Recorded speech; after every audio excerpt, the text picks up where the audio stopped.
how to add and invite admins and authors to your website or blog on Blogger. Hello guys, so the first step you have to do is go to Blogger. This is the homepage dashboard, as you can see.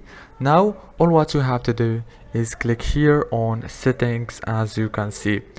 After you click on settings, it will take you to this page. Now all what you have to do is scroll down until you find this permissions option, and all what you have to do here is click on invite more authors and add the email of the author or the admin that you want to add, and click send.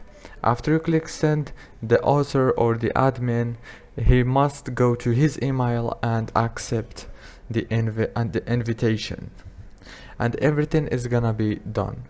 If this video was helpful, please don't forget to like and subscribe, and thank you for watching this video until the end. See you later, and thank you so much. See you later.